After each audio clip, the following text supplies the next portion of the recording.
Est-ce qu'il y a quand même des sourates ou des mots ou des phrases qu'on cite jamais ou trop peu souvent C'est vrai. Et dans lequel on sent vraiment ça? Est-ce que vous en avez une, par exemple, vous, qui vous... Celle qui me vient en tête, c'est quand Dieu dit que les femmes et les hommes de foi sont plus intenses dans leur amour envers lui. L'amour que la foi fait ressentir pour Dieu est supérieur à celle que une personne peut ressentir pour sa statue, pour son chanteur, pour sa minette. Et que la comparaison ne se tient pas. Et donc ça dit que l'essentiel de la foi se passe dans ce sentiment, dans cette émotion vive qui jaillit en soi à chaque fois que l'on se souvient plus de Dieu. Et c'est quelque chose au fond que seules des personnes qui ont goûté cela peuvent comprendre. C'est comme quelqu'un qui veut expliquer le goût d'une orange et à une personne qui n'a jamais goûté, quoi. On peut juste dire c'est bon. Goûte. Voilà, essaye. Mais c'est vrai que de l'extérieur, et c'est ça je crois ce qui se passe en France, c'est qu'on a oublié et qu'on ne sait plus ce qu'est la foi. Pour nous c'est un truc étrange, quoi, parce qu'il y a eu une forme de déchristianisation, c'est pas juste une forme, c'est une déchristianisation de l'ensemble de la population française, qui fait que on a une idée de la foi que comme celui qui en parle, mon grand-père était. Voilà. Mais on le vit plus. Donc ceux qui le vivent ont l'air étranges aux yeux de ceux qui ne le vivent pas. C'est qui ces gens-là? Des personnes qui se mettent à jeûner pendant 30 jours, pas manger, pas boire, pas de sexe. C'est un truc de fou. Moi, il y a des gens qui m'ont dit ça, mais comment vous faites? C'est normal, c'est cool. Mais parce que il y a cette foi qui nous donne une force supplémentaire, qui fait que l'être humain est bien plus que son corps, que le monde est bien plus que ce qu'il ne paraît. Le monde est le sens d'amour que nous ressentons au fond de notre cœur. Et qu'il faut imbiber donc de cet amour. Donc c'est ça la foi. Et c'est pour ça que le prophète disait à plusieurs reprises que celui qui n'aime pas ne peut pas aimer. Il ne peut pas avoir la foi. Qui n'aime pas ne croit pas. Et on peut comprendre le mot croire dans les deux sens. Croire et croître. C'est pour ça que c'est la même racine. Oui, d'accord. Ouais. Quand on croit, on croit. Et donc ça dit quelque chose de profond de ce qui fonde l'univers. C'est pas juste les lois physiques. Il y a quelque chose qui fait que quand on plante une graine, la terre nous donne plus. C'est pas scientifique cette affaire. Donc ça veut dire qu'au-delà des lois matérielles, il y a un esprit, une vie généreuse qui donne beaucoup plus que ce qu'on lui offre. Et c'est ça l'amour. Et ça, le prophète nous faisait comprendre. Alors c'est sûr que ça change de l'image qu'on en donne. Un prophète sanguinaire qui coupe tête à droite à gauche. Et je crois que on ne peut pas comprendre l'attachement que les musulmans ont du prophète, parce que l'image que nous, on se fait, et qu'on nous le donne, n'a rien à voir avec l'image, par exemple, de Charlie Hebdo, ou des caricatures, ou même de ce qu'on essaie de nous dire, en disant que votre prophète est un sanguinaire, et que c'était un homme simplé, qui avait en face de lui des bédouins simplés, et bon, il leur a expliqué un peu une histoire farfelue sur Dieu, et c'est tout. C'est faire fi de l'histoire. C'est un homme qui a changé le monde. Et dont l'action, qu'on croit en Dieu ou pas, on est quand même obligé de reconnaître, comme à l'instar de Goethe, de Victor Hugo, de Lamartine, et bien d'autres personnes, qui sont quand même bien plus intelligents que ceux qui nous parlent aujourd'hui à la télévision, et qui reconnaissent tous quand même que cet homme, comment il a réussi à faire ce qu'il a fait. Donc ne connaît la grandeur d'une personne que ceux qui sont déjà grands. Et ne connaît l'amour qui se voit et qui scintille dans la création que ceux qui sont déjà amoureux. La vie est bien plus que ce qu'on voit. Et donc voilà, c'est ça que nous lisons et que nous comprenons du Coran. Alors quand vous dites nous, c'est qui nous? La plupart des musulmans, alors chacun à son niveau, mais la majorité des musulmans comprennent et ressentent ça. Et sceptique. Oui, c'est cool. Mais oui, je suis sceptique parce que... Je parle de l'intérieur. Oui, parce que... Oui. Je parle de l'intérieur. C'est comme quand on part au Sénégal, ou quand on part dans d'autres pays, quand ils connaissent pas la France, ils pensent que la France c'est ce qui se passe à la télévision. Quand on leur dit non, écoutez les gars, les voisins, les collègues de travail, non, il y a pas, ils insultent pas à tout bout de champ notre religion, bien au contraire, les gens qui nous aiment, ils ne croient pas. Et on leur dit mais nous on part de l'intérieur, nous on connaît. C'est la même chose par rapport quand on parle des musulmans. Quand on parle d'amour et de fraternité, c'est un message qui est entendu, on comprend ce que ça dit. Seulement, on est obnubilé par les fous furieux minoritaires que beaucoup de gens ont intérêt à mettre en avant. Je ne sais pas pourquoi d'ailleurs, qui les finance et pourquoi est-ce que, comme par hasard, c'est sur ces gens-là qu'on met en avant. Donc, en tout cas, nous, de l'extérieur, de l'intérieur et l'expérience qu'on a, oui, cet amour est présent. Il n'est pas assez développé, c'est vrai. Le discours ambiant est un discours beaucoup trop formaliste, mais c'est une carapace qui cache une source vive, prête à jaillir. Oui, mais justement, c'est ça qui me... Quand vous dites qu'on s'en tient trop au formalisme, moi je trouve que justement par rapport à ce que vous dites, ce formalisme, il est très présent. Il est trop présent. Et je ne parle pas de l'extérieur, je parle même de l'intérieur de la communauté musulmane. Même les musulmans. Même à l'intérieur, oui. Ont tendance à formaliser leur religion à des trucs, ça c'est permis, ça c'est pas vrai. permis, ça. Vous avez raison. Voilà. Et je trouve qu'ils dévalorisent.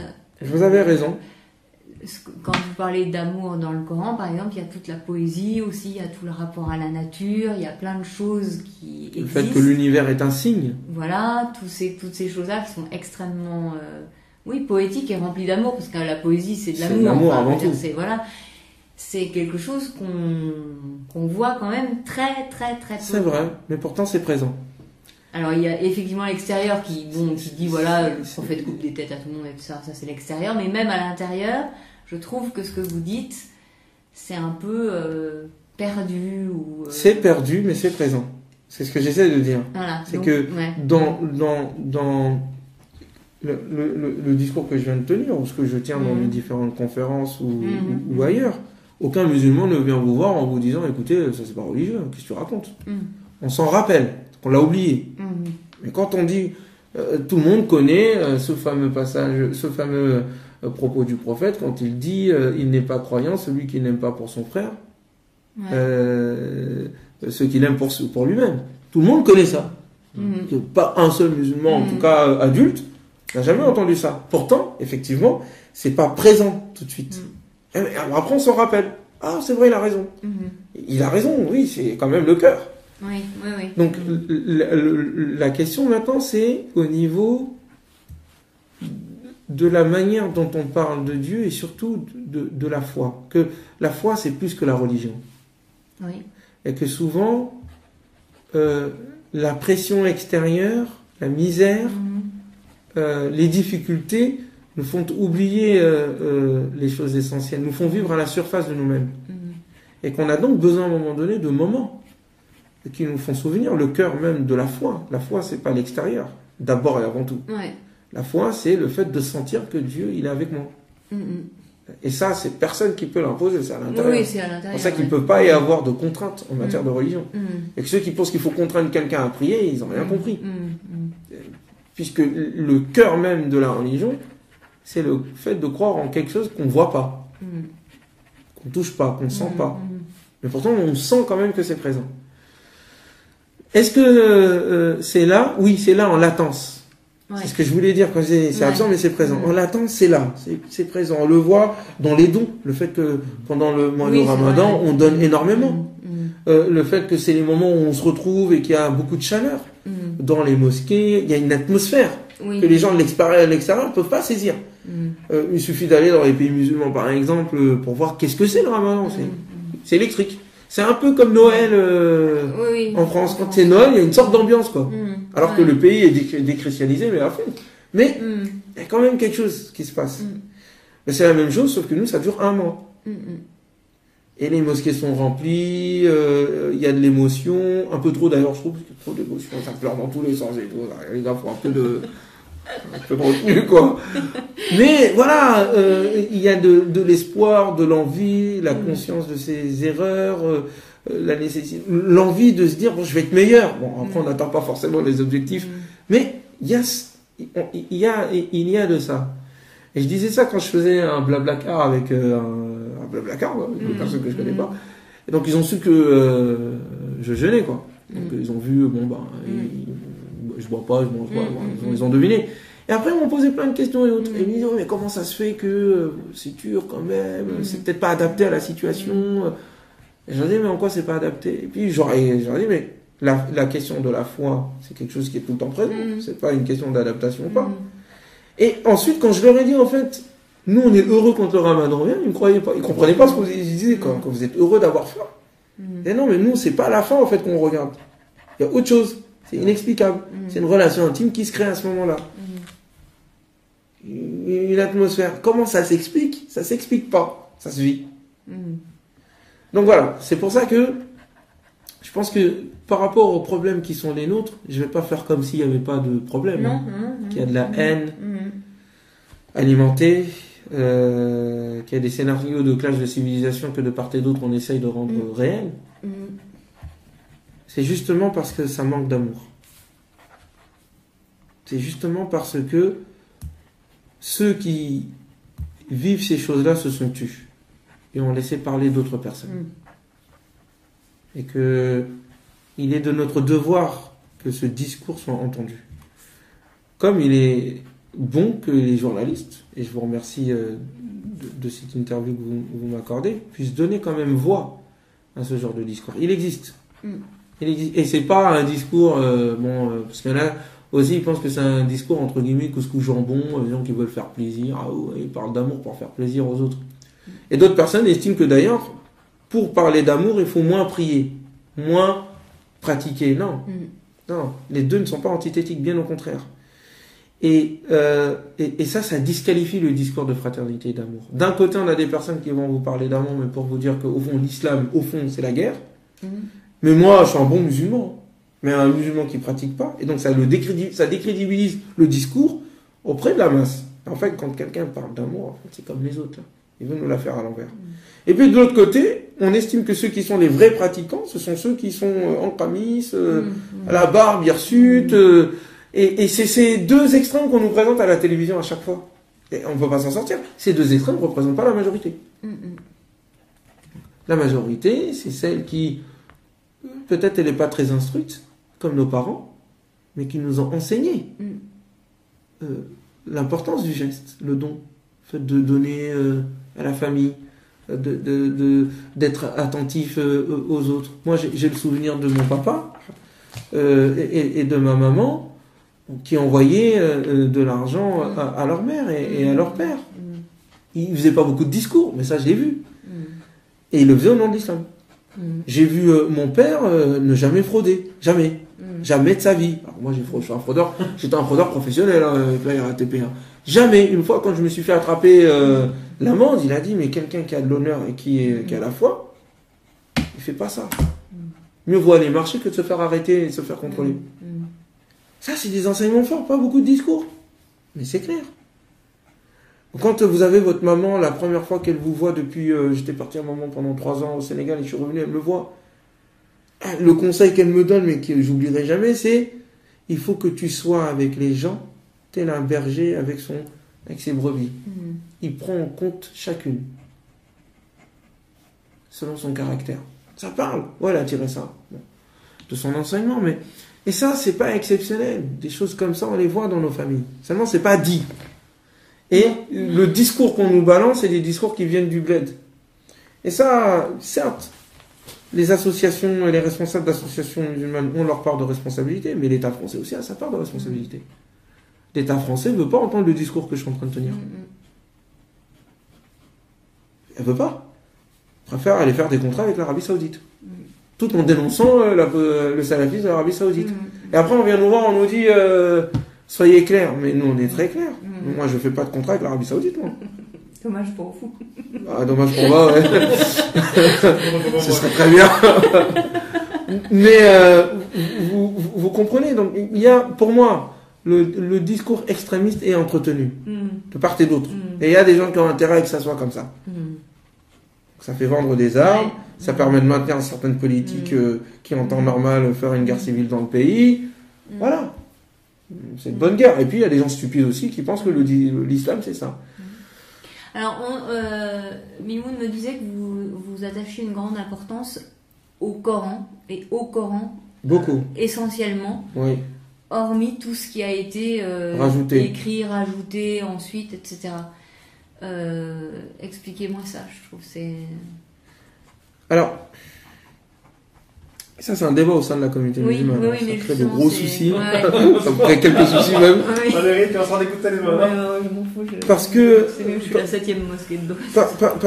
Parce que ce que je dis aux musulmans, c'est que le Coran, c'est la révélation de Dieu pour nous. Et c'est le socle de l'islam. Ouais. C'est ce sur quoi on doit se baser. Le reste est fondé là-dessus.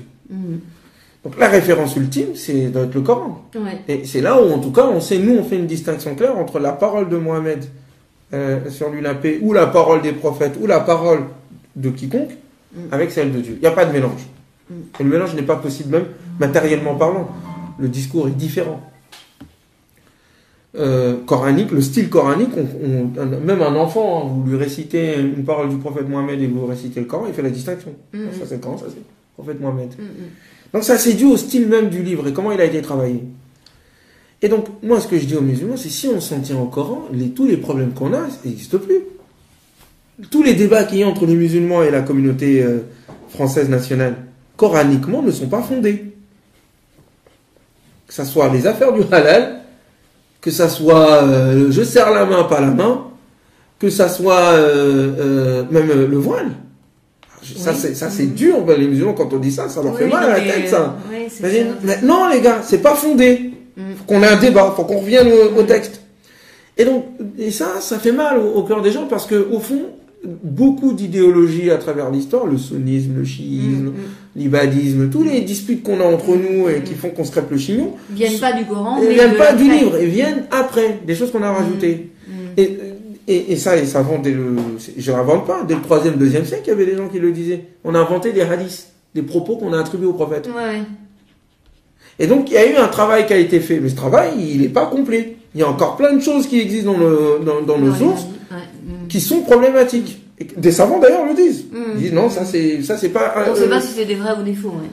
C'est pas qu'on sait pas, c'est qu'en plus, on sait. Ah oui, il y a possibilité de le savoir. Seulement, il y a une chape de plomb. Pourquoi ? Parce qu'il y a des intérêts qui sont construits là-dessus. Il y a des écoles juridiques, le sunnisme, le chiisme ne peut pas se comprendre sans le fait que chacun a son corpus qu'il utilise comme étant un moyen idéologique pour taper sur l'autre. Mais quand vous leur disiez, bon écoutez, on met tout ça de côté, on s'en tient au livre. On s'en tient au livre et tout ce qui est en dehors, on le juge à l'aune du livre. Si le livre l'atteste, ok, on prend. S'il l'atteste pas, on jette ce travail, on refuse de le faire. Et alors vous, ça, c'est une révolution pour beaucoup, parce que là, ça remet en question leurs assises, leurs intérêts, leur business. Et comment tout ce qui vous va. pouvez arriver à faire ce travail, justement j'imagine que vous n'êtes quand même pas tout seul, il y a d'autres. J'espère qu'il y a d'autres. Il y a d'autres personnes qui existent dans le monde musulman. Ils sont minoritaires, mais ils existent. Ce serait énorme comme travail, et passionnant en plus. Passionnant, énorme et dangereux. Oui, et dangereux. On fait pas ça pour gagner des sous, hein, parce qu'on n'y gagne rien du tout. Mais c'est possible de le faire. Non, parce que par exemple, il y a une phrase qui m'a... Mais c'est véridique cette phrase que tu m'as citée l'autre jour ou pas du fait de fumer...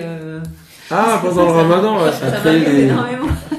Ça crée des gens derrière, vous dites, le mec il a craqué, qu'est-ce qui lui est arrivé?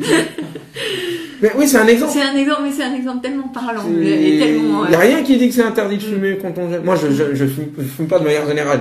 Oui, c'est vrai que c'est bizarre. Parce qu'à la limite, le le Coran inciterait plus à ne pas fumer du tout. Exactement. Plutôt que de fumer, surtout quand on sait que ça nuit à la santé. Voilà, c'est ça. Mais il n'empêche qu'il y a des fumeurs qui existent et qui sont musulmans. Et on dit ils peuvent pas jeûner s'ils fument. Mais ils sont tellement accros à la cigarette que ils jeûnent plus. Très bien. Et le Coran le dit à plusieurs reprises, mon but c'est de faciliter les choses, pas de les rendre difficiles. Dieu, ce qu'il veut pour vous, c'est la facilité. Donc il ne s'agit pas d'interdire les choses là où il n'y a rien d'interdit. Et donc la question c'est, bon, pourquoi le jeûne, c'est l'abstinence. Quant au boire, quant au manger et quant à la sexualité. C'est juste ces trois choses-là. Techniquement parlant. Oui, tout à fait. La fumée ne rentre pas là-dedans. Et en plus, c'est évident ce que je dis.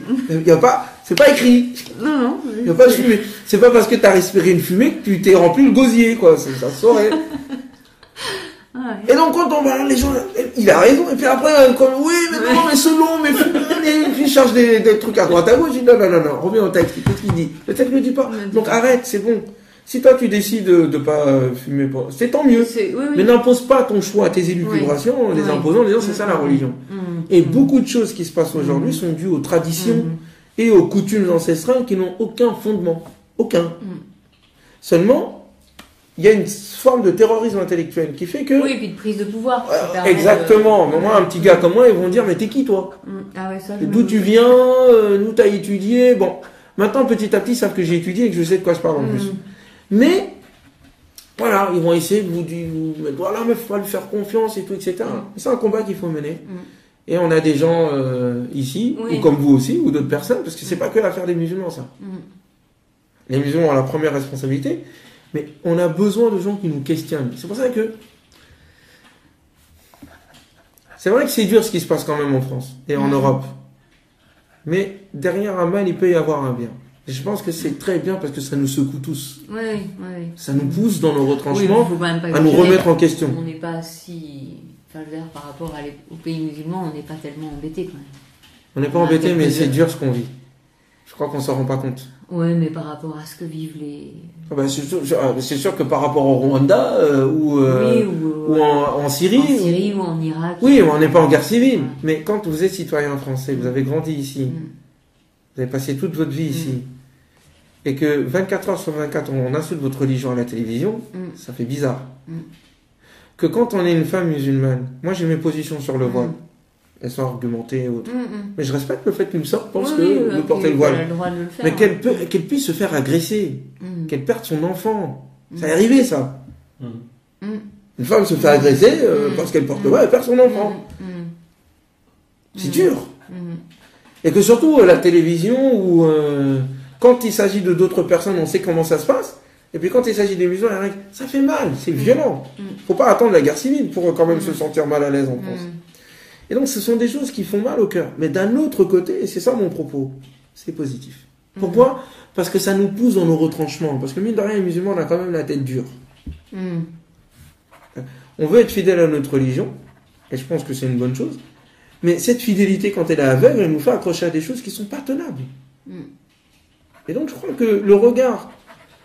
Je ne me positionne pas par rapport au regard de l'autre, mais l'autre aussi peut m'aider par son regard à me dire, bon quand même, il ne faut pas exagérer. Il faut se remettre en question. Il faut se remettre en question. Et surtout quand on croit en Dieu. Dieu étant au-delà de tout, moi je ne suis pas Dieu. Donc, à plus forte raison, je dois me remettre en question. Mais avoir ce sentiment de dire que nous on est parfait et tout ce qu'on dit c'est comme Dieu qui l'a dit, c'est le début de la fin. C'est justement ça que Dieu reprochait. En tout cas, le Coran reproche aux gens du livre en disant ne faites pas passer vos paroles et les paroles de vos papes et des évêques comme étant la parole de Dieu ultime. Vous n'êtes pas infaillible. Donc, vous voyez, des propos comme ça, on peut pas juger justement, on peut pas juger les autres. On peut pas dire lui va aller en enfer, moi je suis le meilleur. C'est une forme de vantardise. C'est le débat qu'on a eu à la mosquée des Rochelles tout à l'heure. Ah ouais? Ah, il y a eu un débat, c'est bien. Oui, enfin, on a pas mal parlé, parce qu'ils disent que les jeunes, par exemple, qui vont en Syrie et tout ça, sont pas des musulmans. Je leur dis, vous pouvez pas dire ça. Vous pouvez pas dire ça, pas à vous de juger qui est musulman et qui ne l'est pas. Eux sont convaincus qu'ils le sont, en tout cas, et vous diront d'ailleurs que vous n'en êtes pas des bons. On doit pas faire comme eux. Alors après, on a d'autres options, mais on peut pas dire à tel ou tel t'es musulman ou tu l'es pas. C'était pas le point de presse Ramadan, je crois. Si, c'était un point de presse Ramadan. Ça a été super élargi. Vous voyez ce que vous venez de dire, sans être musulmane, vous venez de dire le cœur en fait du propos coranique. On ne peut pas juger les autres. On peut condamner leurs actes. On peut ne pas être d'accord avec ce qu'ils font. Voire combattre ce qu'ils font si on se rend compte que là c'est chaud. Si on le laisse faire, on va tous y passer. Mais juger la personne en tant que telle, non. Et c'est ça la force de la foi. Et le problème, c'est que les religieux, malheureusement, quand ils parlent de leur foi, on dirait des politiciens. Oui, c'est vrai. C'est un politicien qui veut ma peau parce que je veux sa place, je peux le comprendre. Mais qu'un religieux qui veut ma peau parce qu'il pense que je veux lui prendre sa place au paradis, il a une conception bizarre du paradis quand même. Et de Dieu, quoi. Il y a de la place pour tout le monde, l'ami. Il paraît, oui. Donc, voilà, il n'y a pas de souci, frère. On peut y aller. Ouais, mais il y en a qui parlent de la religion, on a l'impression, voilà, quoi. Il y a que qui doivent y rentrer. Ouais. Et si on dit, je me souviens, on avait dit que des chrétiens, des juifs pouvaient rentrer au paradis, mais ça a été une catastrophe dans la tête de certains, quoi. Je suis sûr que ça doit être pareil dans la tête de certaines personnes à l'église, quand vous leur dites aussi, les musulmans peuvent aller au paradis quand même, les gars. Donc, l'esprit religieux dogmatique, c'est un fléau qui contrevient au message des prophètes. Un fléau. C'est pas un hasard si Jésus avait Marie-Madeleine parmi les prostituées quand même, une ancienne prostituée. Voilà. La lapidé que celui qui n'a jamais péché jette la première pierre. Arrêtez de juger. Prophète pareil.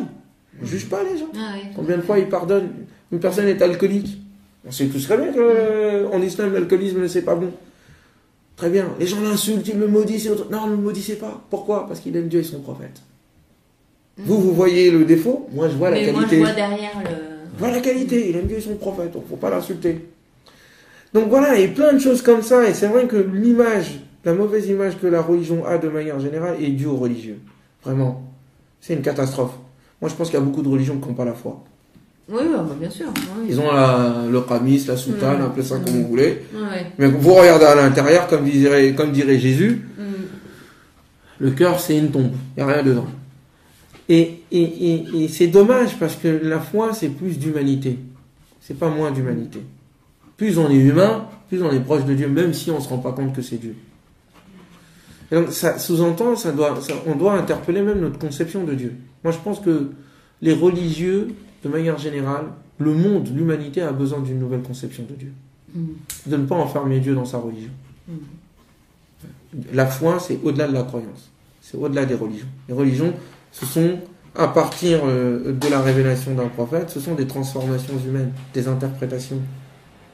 C'est pour ça que je prétends que l'islam n'est pas une religion. Les gens ne comprennent pas tout de suite qu'est-ce qu'il raconte et tout. Mais si on considère l'islam tel que le Coran le dit, quand il dit qu'en fait l'islam c'est la paix, on aurait dû traduire en fait le mot islam au lieu de dire islam en fait. Imaginez si on disait des musulmans les adhérents à la paix. Et on va dire ça maintenant. Les adhérents à la paix. T'es un adhérent à la paix? Oui, moi aussi. Ah, toi aussi? Ah bah moi aussi. On est d'accord. Le mot islam, musulman veut dire ça, à la base. Oui, c'est vrai. Donc on a dit musulman, on aurait dû le traduire pour qu'on comprenne le sens. Et que même la personne qui pose des bombes, en disant musulman, il doit se dire c'est contradictoire. Oh. Adhérent à la paix, je pose une bombe, c'est pas normal. Bon, mais on doit avoir une conception de Dieu plus noble, plus grande. En fait, on a réduit Dieu. En fait, on n'a pas réduit Dieu, on s'est réduit nous-mêmes. On s'est réduit nous-mêmes. Et donc Dieu est au-delà de tout. Moi je pense qu'il y a des gens, il y aura des surprises au paradis. Ah, certainement. On va rencontrer des gens pareils. Les mecs, mais qu'est-ce que tu fais là? Je croyais que... Vous ici. Vous voyez, des personnes qu'on disait c'est des vrais athées et en fin de compte ils vont aller en enfer. Ils ont peut-être une conception plus noble de Dieu que nous. Seulement on ne l'appelle pas Dieu. Ils l'appellent l'amour, la fraternité, la paix. Mais c'est les noms que Dieu donne, en tout cas que le Coran donne de Dieu. Donc voilà. Sauvons-nous par une nouvelle conception. Ouais.